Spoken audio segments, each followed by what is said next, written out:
Good evening, I'm Michael and you're watching Kini News, the show that brings you today's biggest stories. It's the weekend, time to unwind and relax. Just don't expect to be taking any long showers if you're in Kuala Lumpur or Selangor. Selangor has announced that it will take at least 4 days for the water supply to 1.2 million users in Selangor and Kuala Lumpur to be restored, according to its chief executive, Suhaimi Kamarul Zaman. In a statement today, he said the contamination level at 4 treatment plants reached 1 tonne, which stands for the threshold odor number as of 2:30 p.m. today.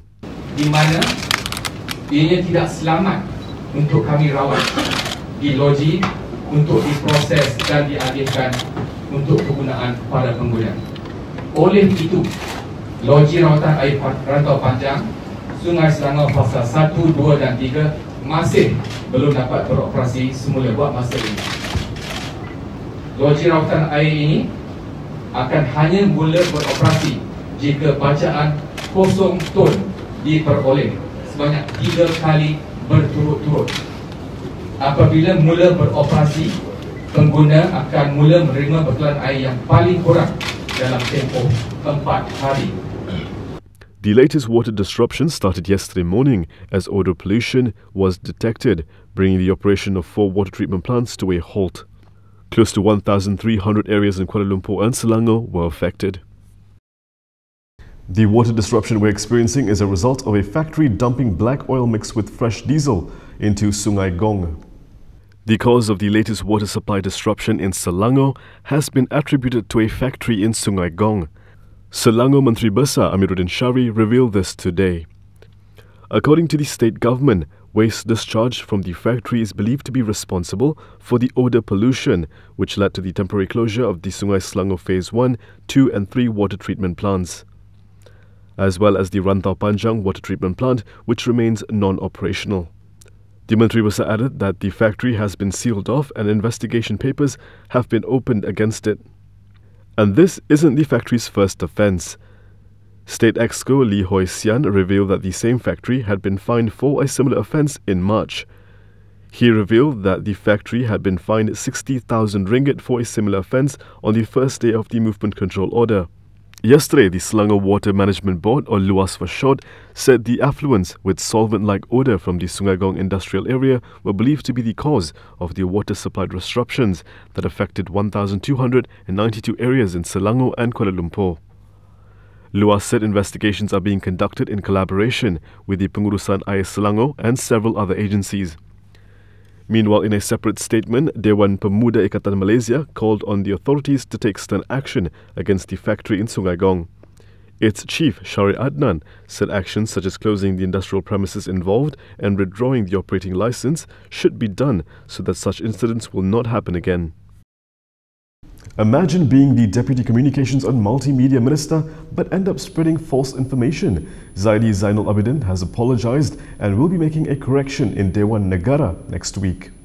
Zahidi Zainul Abidin may be the Deputy Communications and Multimedia Minister, but that didn't stop him from wrongly accusing 18-year-old Viviana Mosibian for lying through her social media account.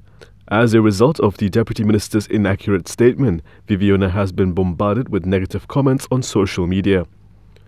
Taking to Facebook last night, Viviana said she was sad and disappointed with what transpired. Yesterday, Zahidi explained that he did not obtain the correct information when he spoke about the teen at Dewan Negara. He then apologized to her and said he would be making a correction in the Dewan Negara on Monday. This comes after Zahidi falsely claimed in Dewan Negara that Viviana had not sat for examinations during the time she filmed herself accessing the internet on a treetop platform in June. Zahidi had accused the student of doing it as a publicity stunt to get viewers. Viviana, when contacted yesterday, had furnished Malaysia Kini with her exam schedule to prove that she was not lying.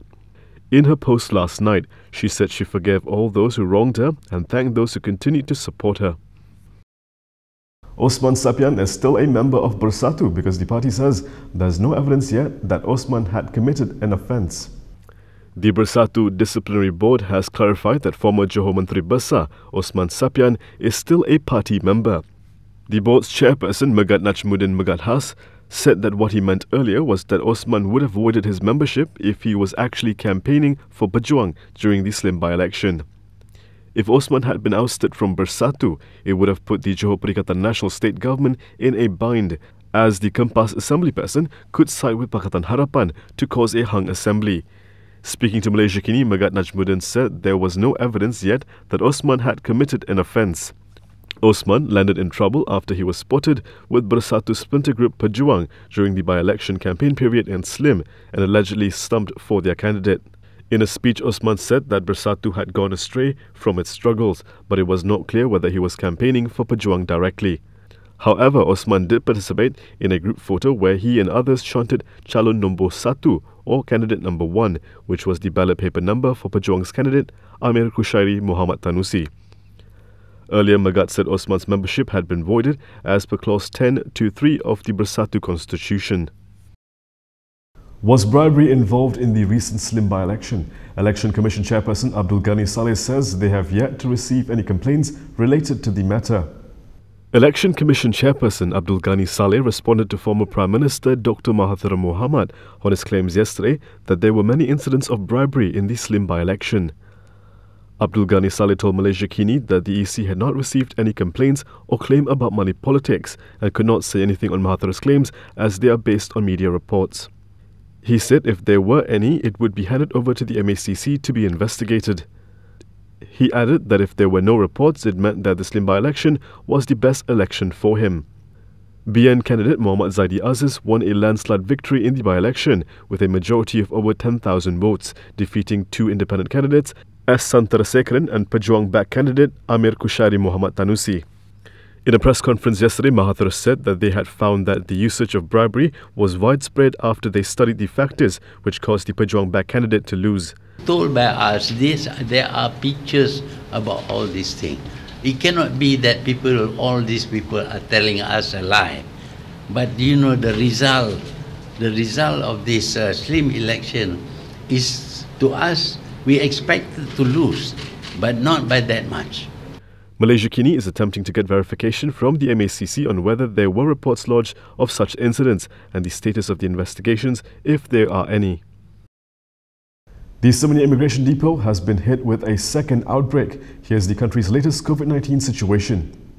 Malaysia reported 11 new COVID-19 cases today. In a statement, Health Ministry Director General Dr. Nur Hisham Abdullah said out of these, 4 were local cases and 7 were imported. The 7 imported cases involved 2 Malaysians and 5 foreigners. Meanwhile, the 4 local transmissions involved 3 Malaysians and 1 foreigner. Of the imported cases, 5 of them came from India, 1 from Saudi and 1 from the United Kingdom. For the local cases, 1 involved a Malaysian from the Telaga cluster in Kedah and 2 are from a fresh outbreak at the Semuanya Immigration Detention Depot. Dr. Hisham said the index case at the Semuanya Immigration Detention Depot is a detainee at the facility who was about to be deported to his home country. The detainee was tested for COVID-19 prior to deportation and was found to be positive on August 27th. The second and third cases of this cluster are immigration officers at the depot who had escorted the index case to a health clinic for COVID-19 screening.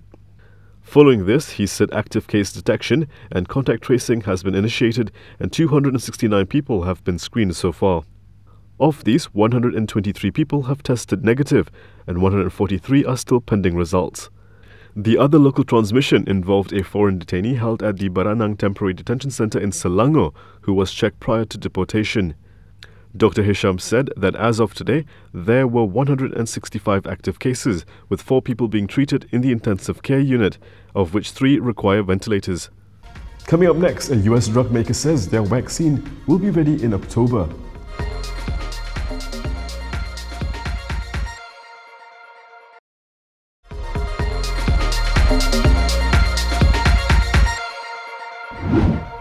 A drug maker is expecting to have its COVID-19 vaccine ready in October, but some experts are not counting on having a vaccine ready that soon. US public health officials and Pfizer said a COVID-19 vaccine could be ready for distribution as soon as late October. Pfizer said on Thursday that it should know by the end of October whether a COVID-19 vaccine it is developing with a German partner, BioNTech SE, is safe and effective. The US drug maker said it will seek approval immediately if trial results are positive. Still, top US infectious diseases expert Anthony Fauci said on Thursday that he was not counting on having a vaccine ready that soon. Fauci told CNN that, quote, "These are all guesstimates," when asked about Pfizer's comments, adding that most experts project a vaccine will be ready by November or December. The New York Times had earlier reported that the CDC had contacted officials in all 50 states and 5 large cities with vaccine planning information. According to documents published by the CDC on Wednesday, the vaccines would be made available free of cost first to high-risk groups including healthcare workers, national security personnel, and nursing home residents and staff, according to the documents. The timing couldn't be more important politically, as an October arrival of the vaccine would come right before US President Donald Trump seeks re-election in November. COVID-19 has killed over 180,000 Americans, and the Trump administration has poured billions of federal dollars into developing a vaccine. On Thursday, the White House press secretary said even though the stakes are high for Trump, who is squaring off against former Vice President Joe Biden on November 3rd, there is no political pressure on the U.S. Food and Drug Administration to quickly approve a vaccine. Drug developers, including Moderna, AstraZeneca and Pfizer, are currently leading the race to develop a safe and effective vaccine to prevent COVID-19 infection or limit the severity of the illness. Their candidates are all in late-stage clinical trials. The coronavirus and bats are no strangers, and now it may even be linked to Batman. Actor Robert Pattinson has tested positive for COVID-19, news media reported on Thursday, halting production of his film The Batman and highlighting the industry's struggles to get back to business. Warner Brothers said in a statement that a member of the Batman production in Britain had tested positive for the coronavirus but did not give a name. Variety, The Hollywood Reporter and Vanity Fair all cited sources saying the person who tested positive was Pattinson, the film's star. Warner Brothers and Pattinson's representatives did not return calls seeking comment. It was not clear to what extent Pattinson may be exhibiting symptoms. Filming for The Batman had resumed north of London only 3 days ago after being shut down in mid-March, along with dozens of other projects around the world. Movie and TV production has been slow to start up again in the US under safety procedures that include testing, quarantine and social distancing on sets. Some productions, including Universal Pictures' Jurassic World Dominion, have restarted in London or in Eastern Europe, while the cast of the Avatar sequel is back at work in New Zealand, where the coronavirus has been kept in check. The Batman has about 3 months of material left to shoot, according to Hollywood trade outlets. Its release was pushed back earlier this year from June 2021 to October of next year. Russia has called on the West not to judge too quickly over its involvement in the poisoning of Alexei Navalny. The Kremlin on Thursday rejected accusations that Russia was responsible for the poisoning of opposition politician Alexei Navalny and said it saw no grounds for sanctions to be imposed against Moscow over the case. The Kremlin was speaking a day after German Chancellor Angela Merkel said Navalny was poisoned with a Soviet-style Novichok nerve agent in an attempt to murder him. Navalny, who is 44, is an outspoken opponent of Russian President Vladimir Putin and has specialized in high-impact investigations into official corruption. He collapsed on a domestic Russian flight after drinking a cup of tea that his allies said was poisoned and was airlifted to Germany last week. A Kremlin spokesperson said Moscow rejected any suggestion Russia was behind the attack of Navalny and warned other countries against jumping to hasty conclusions. Merkel has said Germany would consult its NATO allies about how to respond to the poisoning. And that is all from me today. For more stories, you can go to KiniTV.com. You can also follow us on Instagram, Twitter, YouTube and Facebook for the latest news updates. I'll be back with more next week, same time, same place. I'm Professor Michael. Thank you for watching.